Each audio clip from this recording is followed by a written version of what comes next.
मंगलम कुर्मः।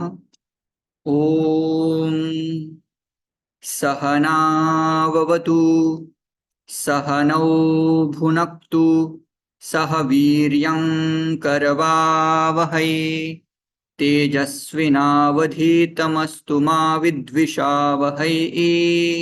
ओम शांति शांति शांतिः। नत्वा सरस्वतीं देवीं शुद्धां गुण्यां करोम्यहम् पाणिनीयः प्रवेशाय लघुसिद्धान्तकौमुदीम्। सरस्वति नमस्तुभ्यं वरदे कामरूपिणी विद्यारंभं करिष्यामि सिद्धिर्भवतु मे सदा सिद्धिर्भवतु मे सदा। नमस्सर्वेभ्यः। गतकक्षायाम् अस्माभिः समासप्रकरणम् अधीतं। समासप्रकरणे अपि प्रारम्भः तु अस्माभिः द्वन्द्वसमासेन कृतः। द्वन्द्वसमासे अपि मुख्यत्वेन इतरेतर द्वन्द्वसमास विषये अस्माभिः ज्ञातं। यदा द्वयोः पदयोः समाहारः इतरेतर द्वन्द्वः करणीयः तदा तत्र सर्वदा द्विवचनं भवति। अन्यथा यदि बहूनि पदानि सन्ति, बहूनां पदानां यदि तत्र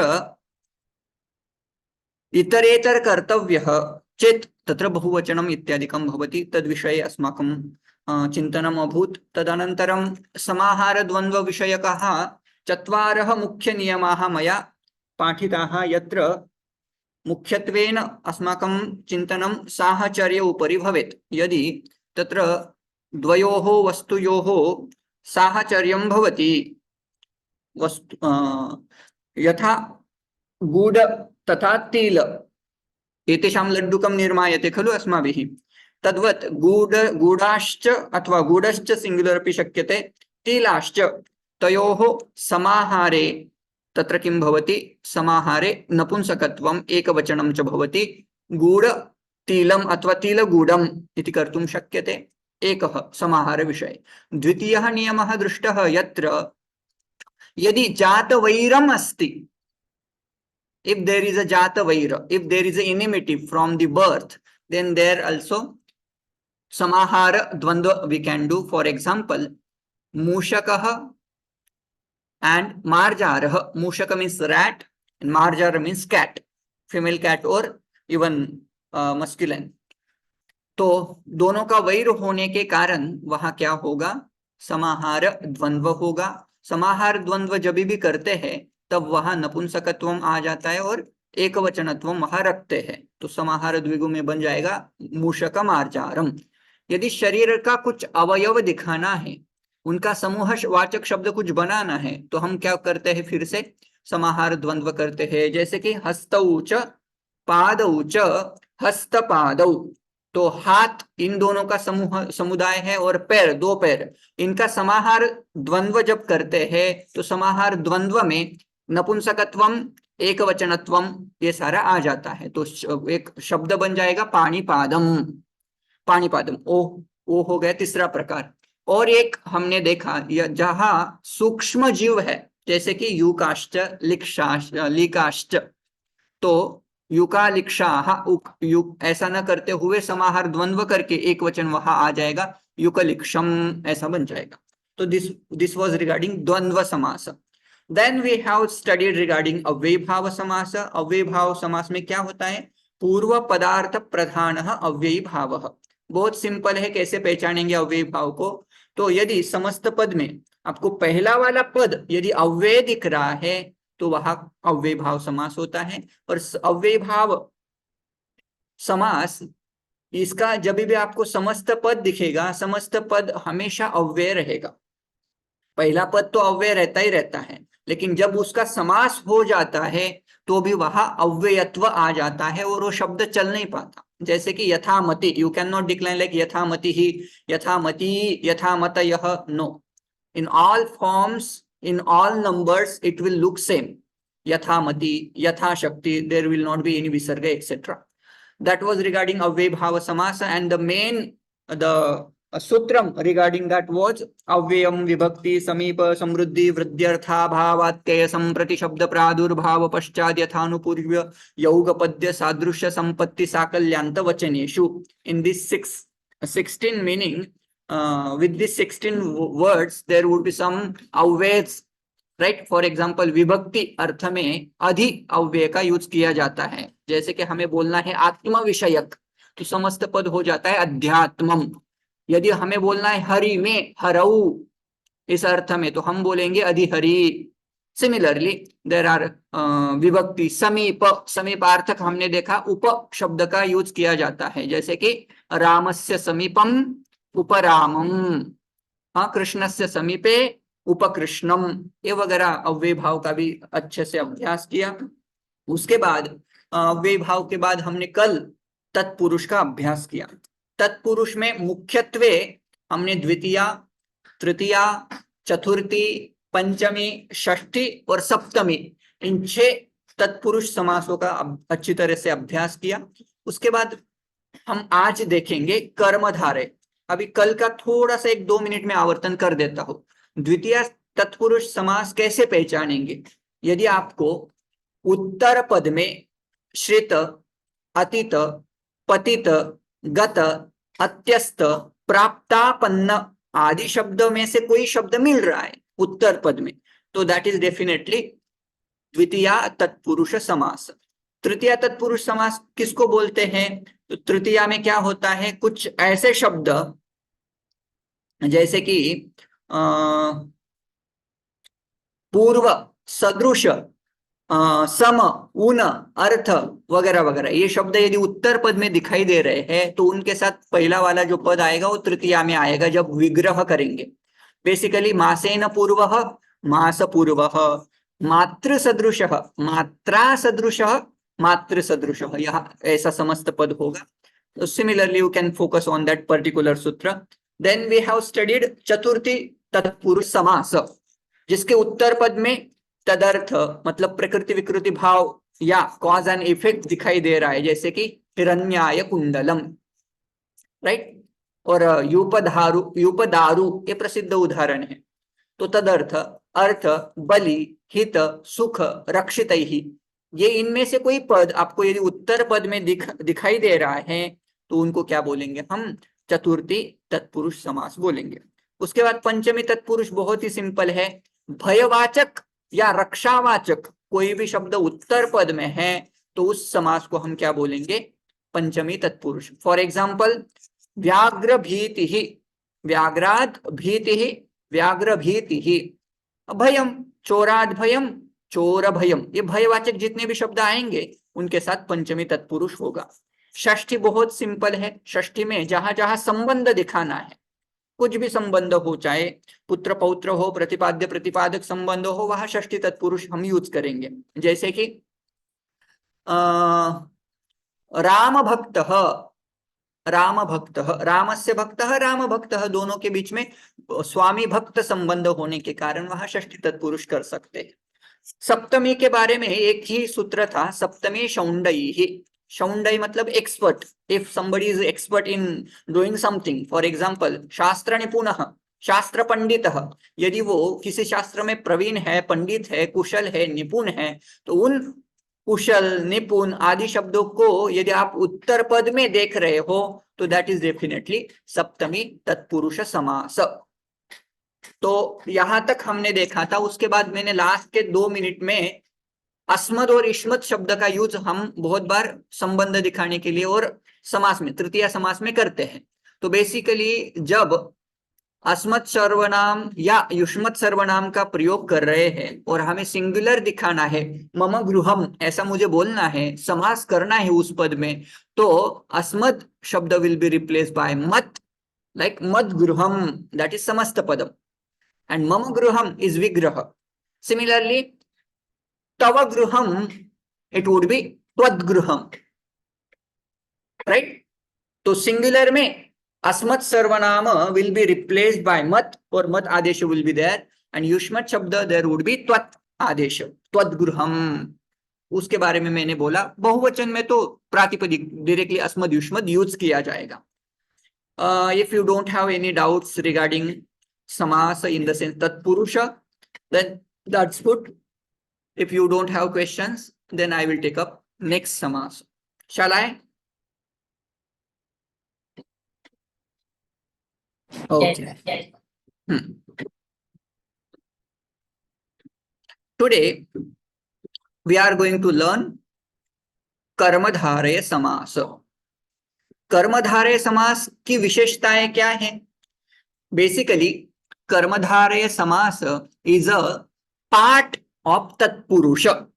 When I say it is a part of tatpurusha, I mean तत्पुरुष समास इज उत्तर पदार्थ प्रधान तत्पुरुष, उत्तर पद की यहां प्रधानता रहेगी। कर्मधारय समास तत्पुरुष का प्रकार होने के कारण कर्मधारय में भी उत्तर पद की प्रधानता होती है, लेकिन इसमें ज्यादातर विशेषण प्लस विशेष्य आपको समस्त पदों में, पूर्व पद में, उत्तर पद में दिखाई देता है, या उपमान उपमेय भी दिखाई देता है। अभी उसके रिलेटेड कुछ एग्जाम्पल्स प्लस उसके प्रकार, कर्मधारय के बहुत सारे प्रकार हैं, प्लस हम कुछ वाक्यों का अभ्यास करेंगे। पहला प्रकार तत्पुरुष समानाधिकरण कर्मधारय। इसमें क्या होता है? विशेषण पूर्व पद कर्मधारय पहला प्रकार है, जिस समास में विशेषण पूर्व पद में रहता है और उत्तर पद में विशेष्य पद रहता है।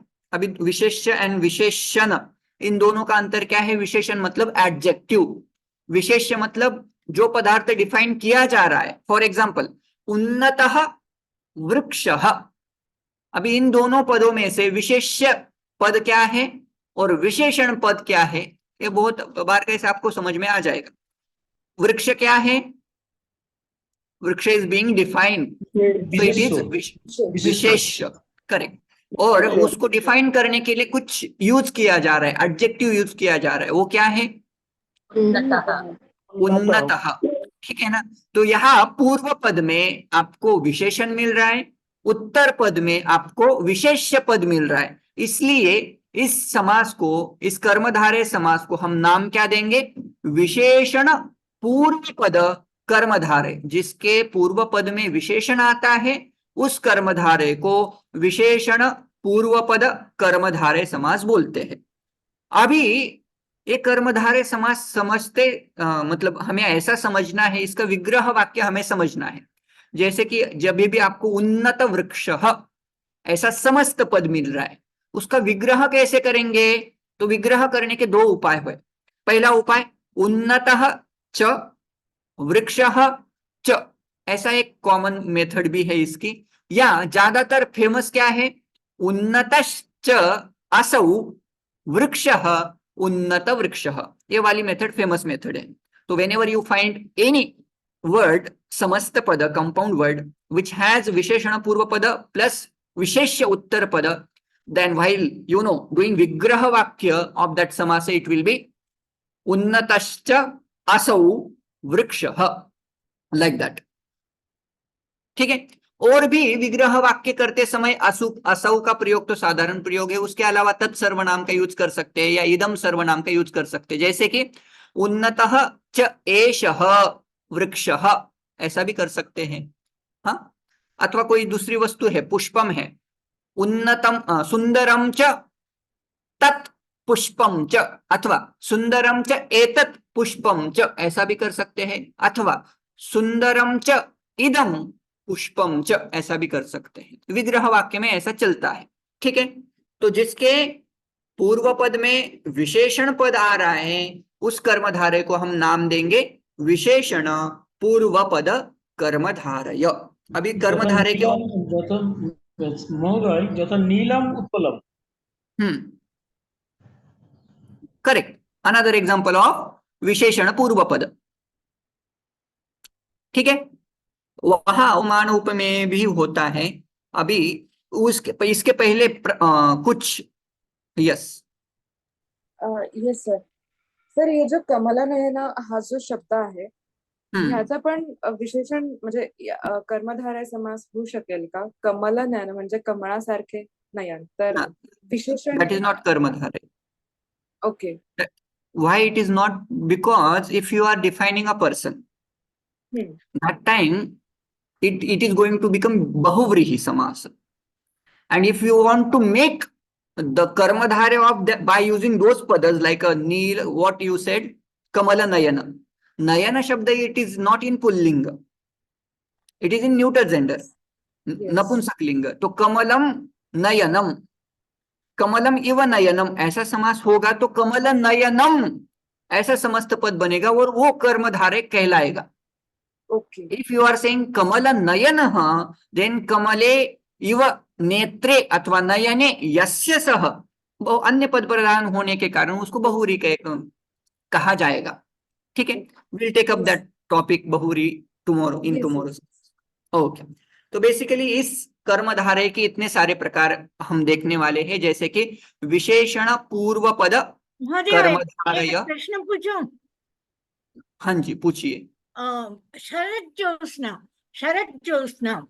Okay, okay. What will happen if we take the examples, etc. in between? I think I will not be able to cover all 9 samas today. तो मैं क्या करता हूँ, आपका ये एग्जाम्पल मुझे क्लास के बाद पूछिएगा. शरद ज्योत्स्ना ये मैं बाद में एक्सप्लेन करूँ. ठीक है. अस्तु. अद्य अधुना किं कुर्मः, पूर्वं कक्षां समापयामः. तत्र एव भवतां स्पष्टताम् आयाति.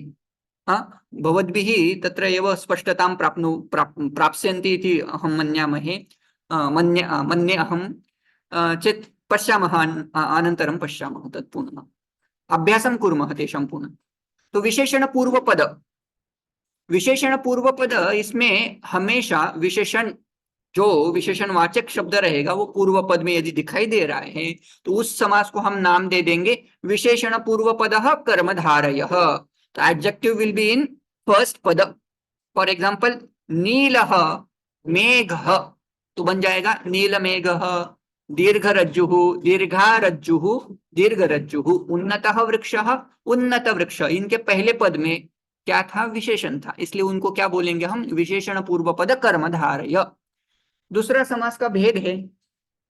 दूसरा समास है विशेषण उत्तर पद. मतलब इसमें क्या रहेगा?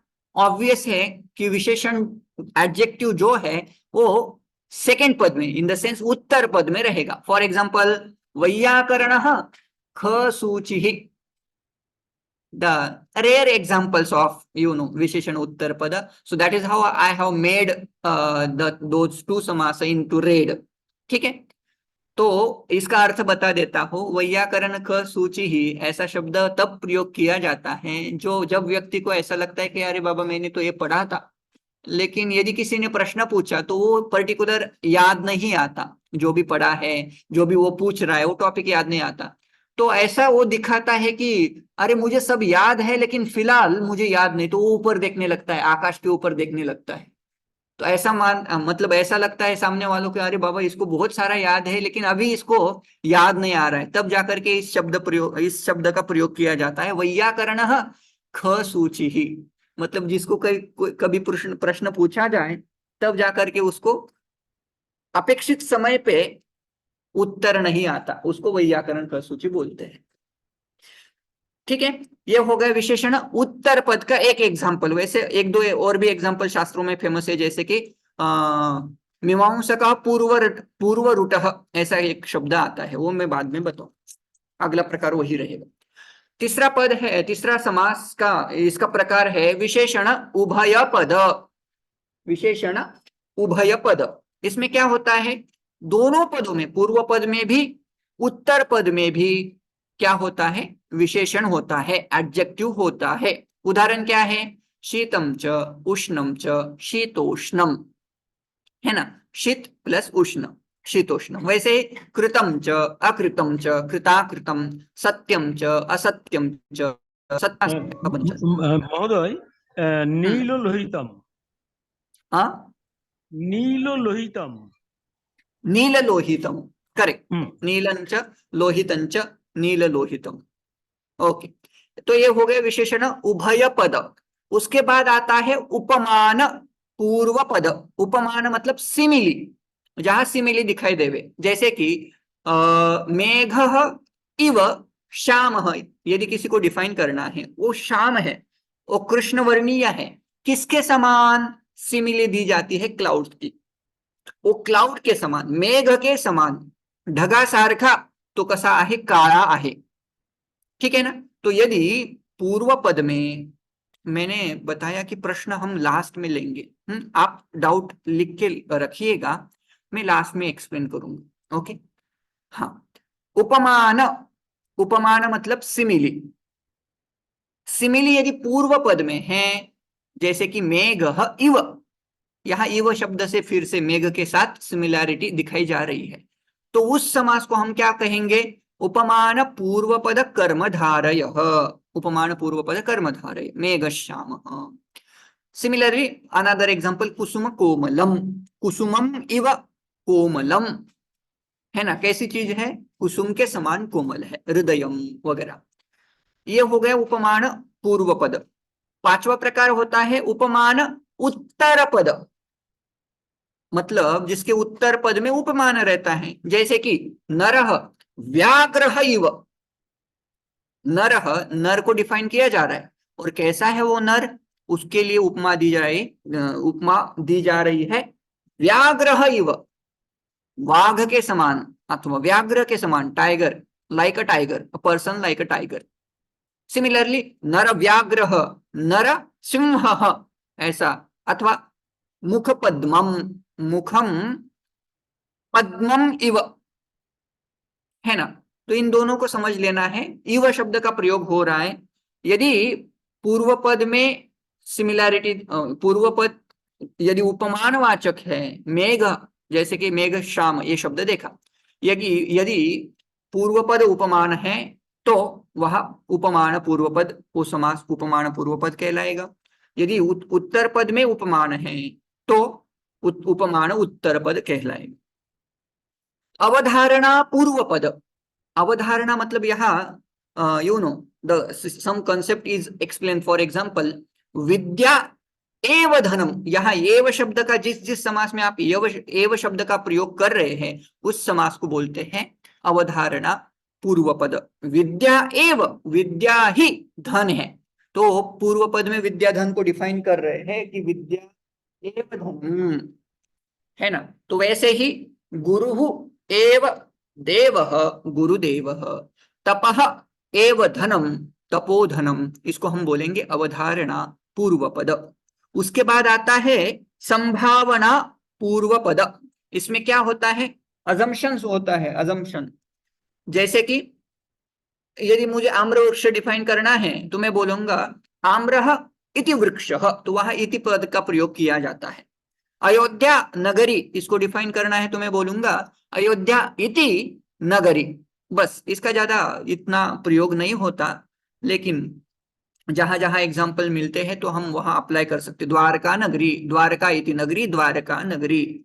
सिमिलरली आठवां प्रकार है मध्यम पद लोप समास, मतलब उसमें क्या हो जाएगा? मध्यम वाला जो पद है, उस पद को ड्रॉप कर देंगे हम, उसका लोप हो जाएगा, ओमिशन हो जाएगा। जैसे कि देव पूजक ब्राह्मण, वहां जो पूजक शब्द है वो ड्रॉप हो जाएगा, बचेगा देव ब्राह्मण।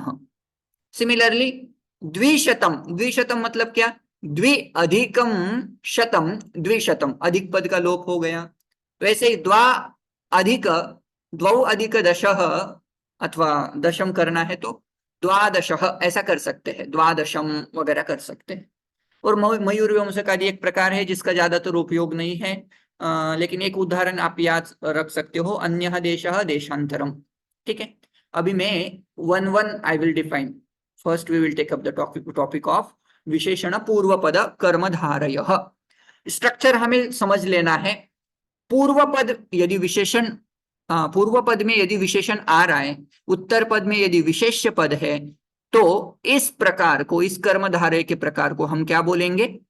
विशेषण पूर्व पद कर्मधारयः। उदाहरण क्या है?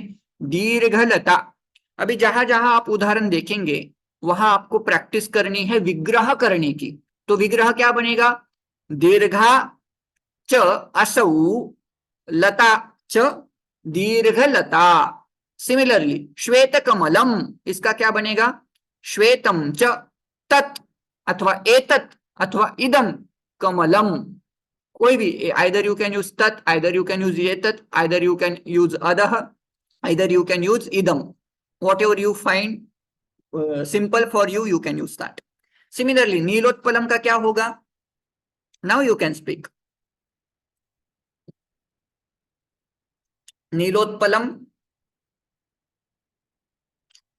ओके देन नीलं आई, च तत् उत्पलं च। हाँ, नीलम च तत् उत्पलम च नीलोत्पलम। सिमिलरली नेक्स्ट कृष्ण सर्पः। कृष्णः च असौ सर्पः। कृष्णः च असौ सर्पः च। करेक्ट, दैट वाज कृष्ण सर्पः। अनदर सेकंड विशेषण उत्तर पद कर्मधारयः। इसमें क्या होगा? पहला जो समास देखा उसमें पूर्व पद में विशेषण रहता था। इस समास में क्या होगा? विशेषण उत्तर पद में रहेगा। फॉर एग्जाम्पल वैयाकरण खसूचि, ऐसा उदाहरण है। उसका विग्रह वाक्य करेंगे तो वैयाकरण डिफाइन कौन किया जा रहा है? वैयाकरण, जो वैयाकरण व्याकरण को जानता है, जो व्याकरण पढ़ता है। मतलब हम सब की बात चल रही है। यदि हमें जिस समय उत्तर आना चाहिए उस समय नहीं आ रहा है और हम आकाश की तरफ ऐसे देख रहे, ऐसा दिखाने के लिए हमें याद है, तो हमें क्या कहा जाएगा? वैयाकरण ख सूचि ही। विग्रह वाक्य कैसा रहेगा? वैयाकरण च असौ ख सूचि ही च बन जाएगा, समास बन जाएगा, समस्त पद हो जाएगा वैयाकरण ख सूचि ही। क्लियर? सिमिलरली मीमांसकः च असौ दुर्दुरुटः। दोनों भी, एक ख सूची दुर्दुरुट, ये दोनों भी शब्द निंदावाचक है ना? तो मीमांसकः दुर्दुरुटः बन जाएगा मीमांसकश्चासौ दुर्दुरुटः मीमांसा दुर्दुरुटः। इसका ज्यादा उपयोग नहीं होता, तो इतना काफी है उसका। अगला विशेषण उभय पद कर्मधारयः। इस समास में क्या होता है? पूर्व पद भी विशेषण रहता है, उत्तर पद भी विशेषण रहता है, दोनों को मिला करके विशेषण उभय पद कर्मधारय समास बनता है। फॉर एग्जाम्पल गतागतम, क्या बनेगा इसका? गतम च तत् आगतम च गतागतम। सिमिलरली दृष्टादृष्टम, नाम किम? दृष्टम च तत् अदृष्टम च। वैसे ही अगले दो पदों का आप समास विग्रह कर सकते हैं। मंदशीतलः क्या बनेगा? मंदश्चासौ शीतलश्च मंदशीतलः। अगला होता है भोज्योष्णम, क्या बनेगा? भोज्यम च तत् अथवा एतत् अथवा इदम उष्णं च बन जाएगा भोज्योष्णम। दोनों भी पदों में इसमें क्या रहेगा? विशेषण रहेगा। हो गया। चौथा समास है उपमान पूर्व पद कर्मधारयः। यहाँ थोड़ा सा हमें जान लेना है, इसका जो पूर्व पद रहता है, पूर्व पद में सिमिली होती है, उपमान होता है, उपमा दी जाती है, और उत्तर पद में उपमेय आता है। फॉर एग्जाम्पल घनश्याम, ऐसा शब्द है घनश्याम। तो इसमें घन इव, और ये जहां जहां आप इव शब्द का प्रयोग कर रहे हो, है ना, उसको बोलते हैं उपमान पूर्व पद कर्मधारय। यदि आप पूर्व पद के साथ इव शब्द का प्रयोग कर रहे हो तो उस समास को हम बोलेंगे उपमान पूर्व पद। तो सिमिलरली समुद्र गंभीर, मतलब समुद्र इव गंभीर, है ना? तो इसमें समुद्र के समान जो गंभीर है। सिमिलरली चंद्रमुखम, मतलब चंद्र इव मुखम चंद्रमुखम। मुख कैसा है? चंद्र के समान है। वो कितना गंभीर है? समुद्र की तरह गंभीर है। उत्तर पदार्थ प्रधान। लता तन्वी कैसी लता है? कृश लता इव तन्वी। सिमिलरली मेघश्यामः, मदनमोहनः, द्राक्षा मधुरा वगैरह वगैरह इसके उदाहरण होते हैं। इसका एक कुछ एग्जाम्पल आपके लिए देता हूं, आप इसका समस्त पद बताइएगा। कुसुमम इव कोमलम, क्या बनेगा? कुसुम कोमलम। कुसुम कोमल कोमलम। सिमिलरली शैलाः इव उन्नताः,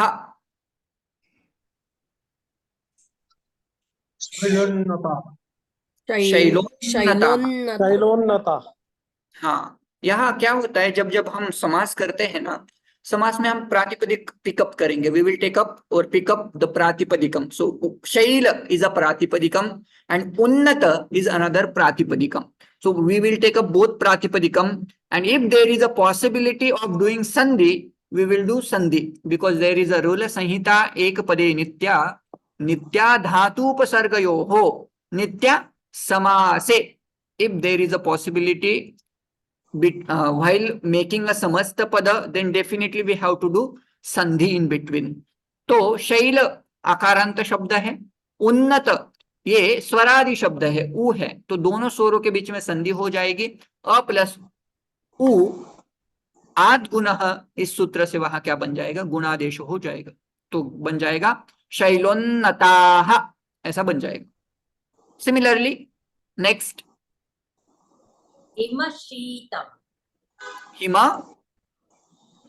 हिमशीतलम. हिमशीलम हिमशीतलम. Very good. नेक्स्ट घनश्यामः. घनश्याम. हाँ, वेरी गुड. नेक्स्ट दुग्धधवलम दुग्धधवलम दुग्धधवलम. Very good. Positive. अभी विग्रह वाक्य आपको बताना है. वज्रम इव कठोरम. वज्रम इव कठोरम, वज्र कठोरम. Very good.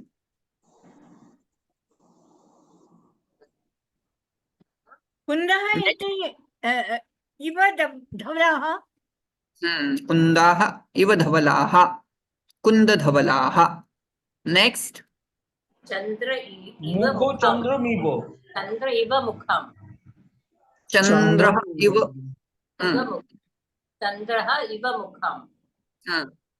चंद्र जैसा मुखम, ऐसा भी होता है, और यदि वहां अवधारणा करते हैं तो भी अलग समास हो सकता है, या उपमान उत्तर पद करते तो भी हो सकता है. तो फिलहाल हम उपमान पूर्व पद का अभ्यास कर रहे हैं, तो वो करेंगे. चंद्रम इव, चंद्र पुल्लिंग शब्द, चंद्र इव मुखम, चंद्रमुखम. अगला नवनीतम इव मृदुलम हृदयम्. नवनीतम इव मृदुलम, मृदु इति अर्थ. सिमिलरली कैलास गौरम, मतलब कैलास इव गौरम. वस्तुतः तत्र द्वितीय विभक्ति श्लोक मध्ये आयाति, किंतु कैलासः इव गौरः, कैलास गौरः तम कैलास गौरम वृषमारुरुक्षोः. रघुवंशस्य प्रथमे एव सर्गे तत्र आयाति अयं श्लोकः. द्वितीय सर्गे आयाति, क्षम्यतां, द्वितीय सर्गे अयं श्लोकः आयाति, कैलास गौरम वृषमारुरुक्षोः. तथा अग्रे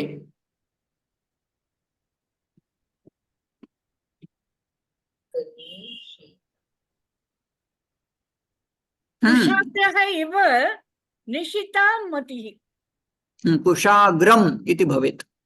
कुशाग्रम इव निशिता मतिः. निशिता नाम तीक्ष्णा मतिः इति अर्थः. अस्तु, अधुना अग्रिमः समासः उपमान उत्तरपद कर्मधारयः. पांचवा प्रकार है.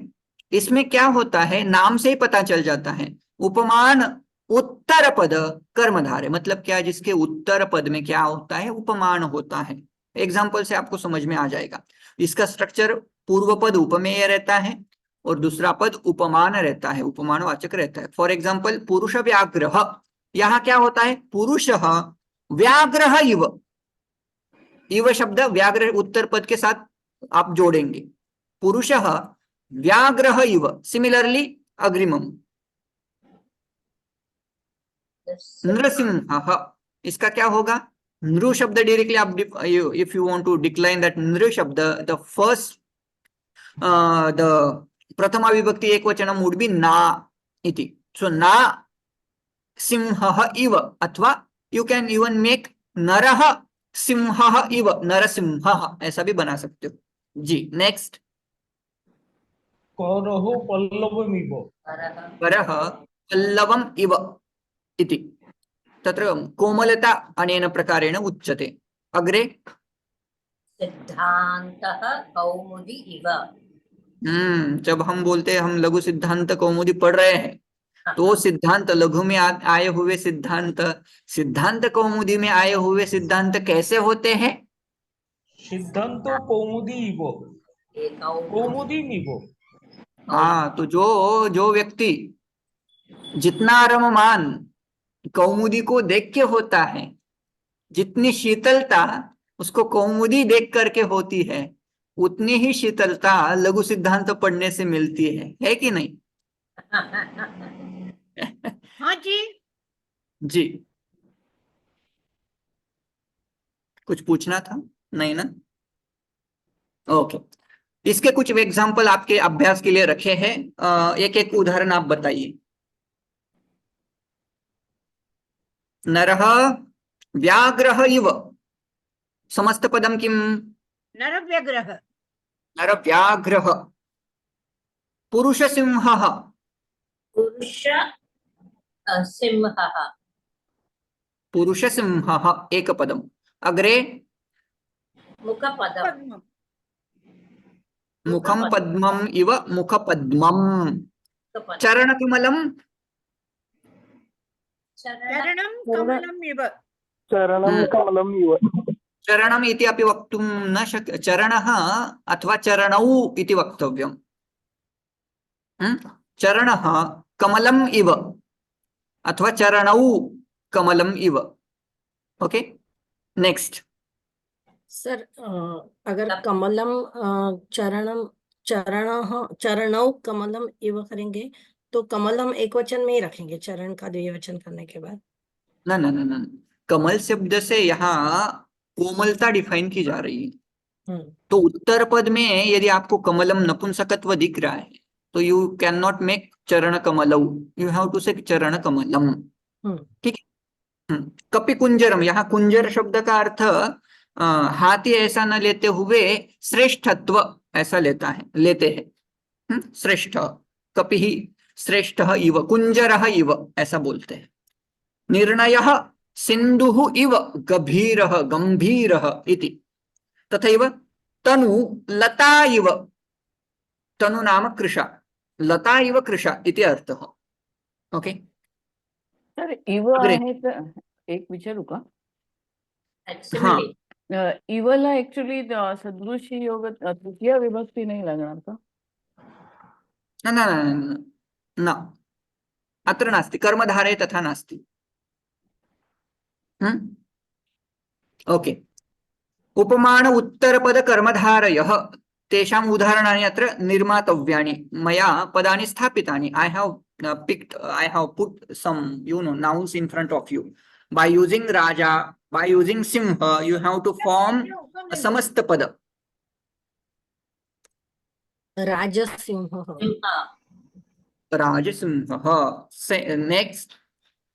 उसका विग्रह वाक्य बोलिएगा. राजा सिंहः इव. हाँ, राजा सिंहः इव. सिमिलरली वदनम अरविंदम, इसका पहले विग्रह वाक्य बनाओ, बाद में समस्त पद बनाओ. वदनम अरविंदम इव. वदनम मुखम अरविंदम नाम कमलम इव. हाँ, वदनारविंदम. वदनारविंदम. वदनारविंदम. समटाइम्स वी इवन से चरणारविंदम. ओके. नेक्स्ट. करः किसलयम. करः किसलयम. किसलयम इति तत्र वनस्पति यत्र पल्लवता यत्र मृदुता दर्श्यते तत्र किसलय इति शब्दस्य नाम किं? यथा आम्रवृक्षं भवति खलु, आम्रवृक्षाणां नूतन पर्णानां उत्पत्तिः यदा भवति, तत् पत्रं तस्य वर्णः यथा तस्य वर्णः तस्य मृदुता यथा दृश्यते तस्य कृते शब्दः प्रयुज्यते किसलयम्। तो करः कीदृशः वर्तते, करः मृदुलः किसलयमिव। करः अस्ति इति अर्थः। अग्रे श्रीरत्नं श्रीरत्नमिव स्त्रीरत्नम्। स्त्रीः रत्नम् इव स्त्रीरत्नम् इति भवति। सिमिलर्ली कुञ्जरः, शार्दूलः, सिंहः, इंद्रः, these words are used to show श्रेष्ठता। तो बेसिकली whenever you say पुरुष सिंहः, पुरुष शार्दूलः, पुरुष वृषभः, like नर ऋषभः, ऐसा शब्द यूज किया जाता है तो वो श्रेष्ठत्व वाची होता है। या कुंजर शब्द का हाथी ऐसा अर्थ न लेते हुए, शार्दुल शब्द का दछावा ऐसा अर्थ न लेते हुए, सिंह शब्द का सिंह लायन ऐसा अर्थ न लेते हुए श्रेष्ठ, उनके समान, पराक्रमी वगैरह दिखाने के लिए इन शब्दों का प्रयोग किया जाता है। ओके, परकिसलयम याचं लिंग कोणतं राहील? किसलयम उत्तर पद में जो लिंगवाचक जो शब्द रहता है, किसलयम ये नपुंसकलिंगम है तो बन जाएगा कर किसलयम। हा, मग करह किसलयम इव, मग हाताची उपमा आहे ना, मग हात नपुंसकलिंग. उत्तर पद में जो पद है उस हम्म. पद के अनुसार यह समास हो।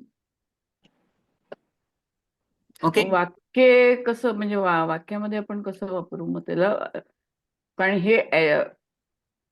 हे इटसेल्फ इट इज म्हणजे हे विशेषण बनतंय ना कर किसलय. जी, तो let me use the first example only. नरसिंहः गच्छति, नरसिंहः गच्छति। सिमिलरली तस्य करकिसलयं वर्तते, means what, his hand is very soft. मग इथे ओके, तस्य करकिसलयं वर्तते। नपुंसकलिंग होईल इथे. नपुंसकलिंग, ठीक है। अग्रे अग्रिमः समासः अवधारणा पूर्वपद कर्मधारय। तत्र किं भवति, किम् अभूत्? अवधारणा पूर्वपद कर्मधारय, इस समास में हमेशा एव शब्द का प्रयोग होगा अवधारणार्थक। तो जैसे कि पहला एग्जांपल है विद्या एव धनम, बनेगा विद्या धनम। सिमिलरली अगला ज्ञानाग्नि, ज्ञानाग्नि दग्ध कर्माणि भस्मसात् कुरुते तथा, गीतायाम आयाति ज्ञानम एव अग्निः ज्ञानाग्निः, है ना, अवधारणा पूर्वपद। सिमिलरली विवेक एव संपत्, विवेक संपत्। ओके, गुरुः एव देवः, गुरुदेवः। Similarly you can practice now by ज्ञानाग्नि सर्वकर्माणि, समास विग्रह कथम? सर अवधारणाला आपण काय बोलू शकतो? अवधारणा निश्चय, निश्चय। Okay okay, thank you sir. Assertion, yes, ज्ञानाग्नि सर्वकर्माणि। ज्ञानाग्नि, इस पद को डिफाइन करना है, इसका विग्रह वाक्य बनाना है, तो क्या करेंगे? ज्ञानः एव अग्निः, ज्ञानम एव अग्निः ज्ञानाग्निः, सह ज्ञानाग्निः सर्वकर्माणि भस्मसात् कुरुते इति अर्थः। ज्ञानाग्नि, ज्ञान रूपी अग्नि ही सारे कर्मों को भस्म करती है, दग्ध करती है। Another sentence I have put here, कीर्तिश्रिया समृद्धः अयं जनः, एषः जनः अत्र आगच्छति, सः कीदृशः जनः वर्तते? कीर्तिश्रिया समृद्धः अयं जनः, मीन्स व्हाट?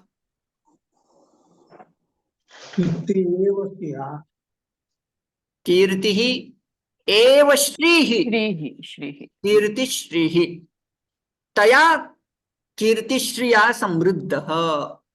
मैंने अलग अलग विभक्तियों में वो रखे हैं। You have to, while doing विग्रह वाक्य of that, you have to use प्रथमा विभक्ति। ओके, कीर्ति एव श्रीः, संपत्तिः, संपत्। जाताना दोन कोऱ्या बरोबर आहे ना. Please mute yourself if you want to ask something or if you want to answer some question, then unmute and then say. होय होय.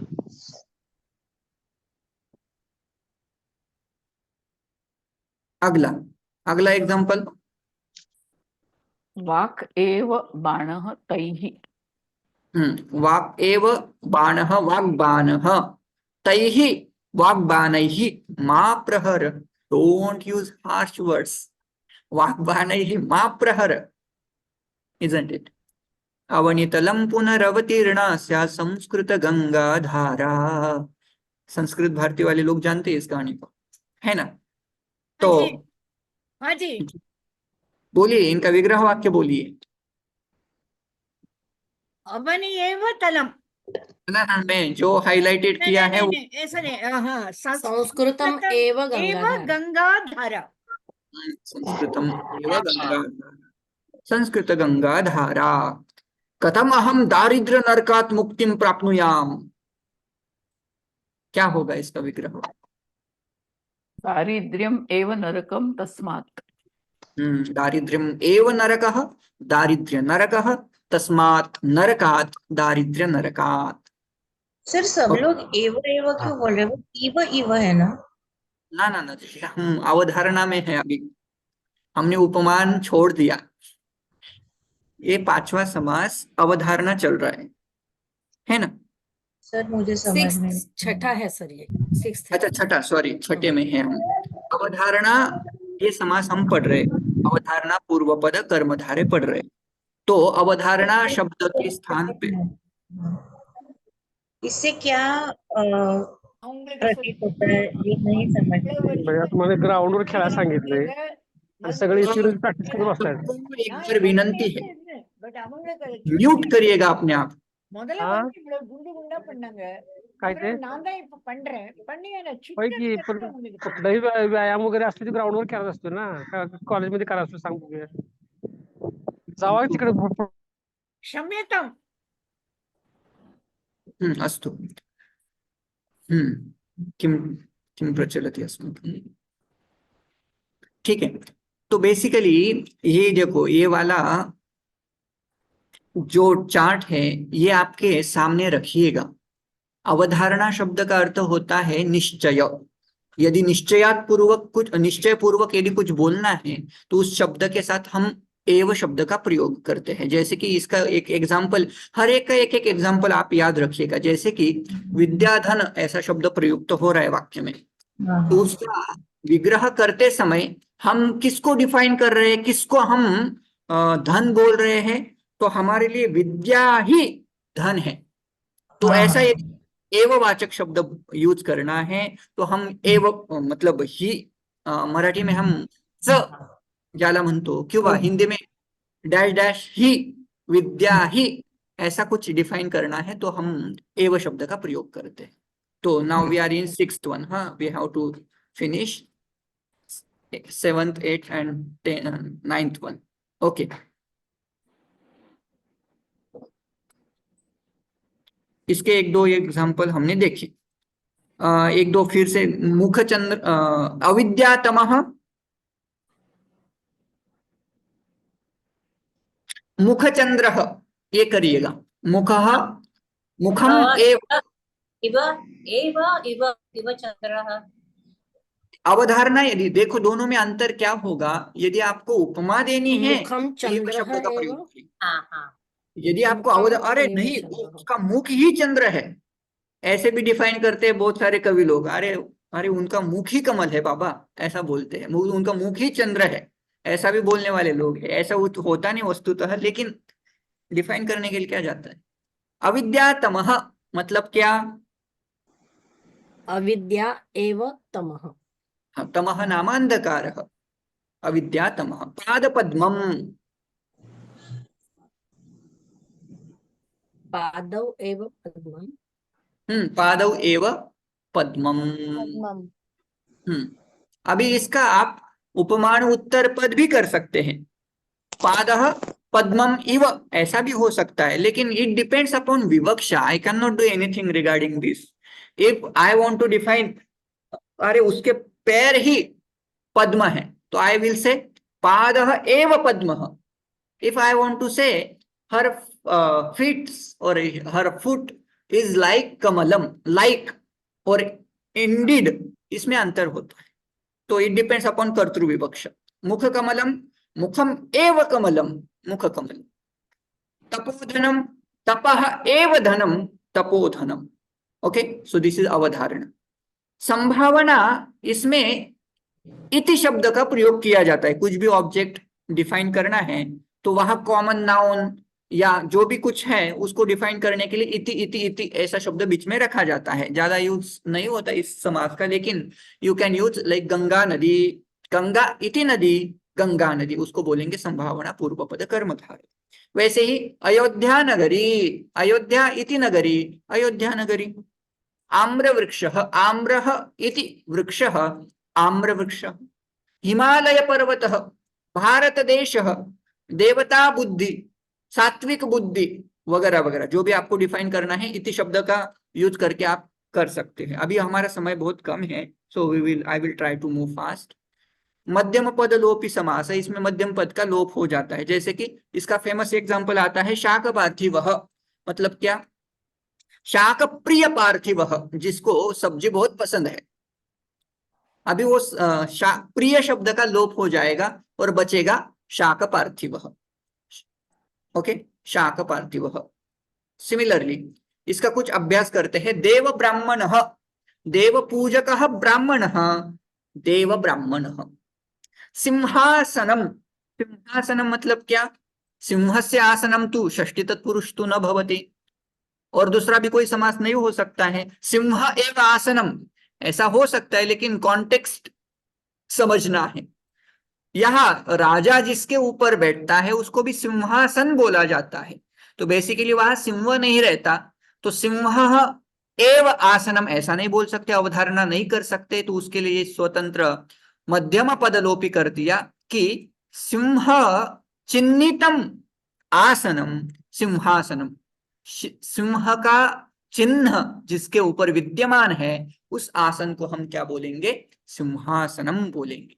छाया तरु फेमस शब्द है, मेघदूतम जिन्होंने पढ़ा है पहले ही श्लोक में, स्निग्ध छाया तरुषु वसति रामगिरियाश्रमेषु, कालिदास जी डिफाइन करते हैं, है ना, यक्ष का वर्णन करते हैं.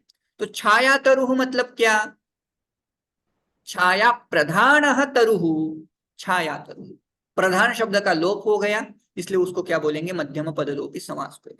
पर्णशाला, पर्णस्य शाला यदि विवक्षा वैसी है तो यू कैन से इवन षष्ठी तत्पुरुष. पर्णैः निर्मिता शाखा शाला, दैट वुड बी मध्यम पदलोपी समास. परशुरामः, परशुरामः मीन्स व्हाट? परशु प्रहरणः रामः. ऐसा व्यक्ति जिसका प्रहरण, जिसका शस्त्र क्या है? परशु है, उस व्यक्ति को बोलेंगे परशुराम. शाखा मृगः मतलब शाखा प्रसक्तः, प्रसक्तः उपविष्टः अथवा तत्र विद्यमानः मृगः, शाखा मृगः. कपिः इति अर्थः. मुरली कृष्णः नाम किं? मुरलीवादकः कृष्णः, मुरली कृष्णः, मुरलीधरः. ओके, सिमिलरली ये हो गया मध्यम पदलोपी. मयूर व्यंसक आदि कुछ समास का प्रकार है. महोदय, अत्र शरज्योत्स्ना वदतु, मध्यमपदलोपी कर्मधारयः वा? हाँ, शरदी विद्यमाना ज्योत्स्ना शरज्योत्स्ना इति उच्यते. अधुना निमेषत्रयम् अस्ति. यदि प्रश्नाः सन्ति चेत् पृच्छन्तु, नो चेत् समापयामः. सर तुम्ही काल म्हटलं होता की ती दुसरी एक प्लेलिस्ट आहे त्याच्यात तद्धिताचं वगैरे रिलेटेड, तर ते प्लीज शेअर कराल का? Sure, sure, I will do that. Let me do Purnamadah, then we will discuss, right? Okay, sir. Om Purnamadah Purnamidam Purnat Purnamudachyate Purnasya Purnamadaya Purnameva Vashishyate. Om Shanti Shanti Shanti. Harihi Om Shri Gurubhyo Namah. Harihi Om. Sir एक विचारू? निमिष. हाँ हरिओम. जी.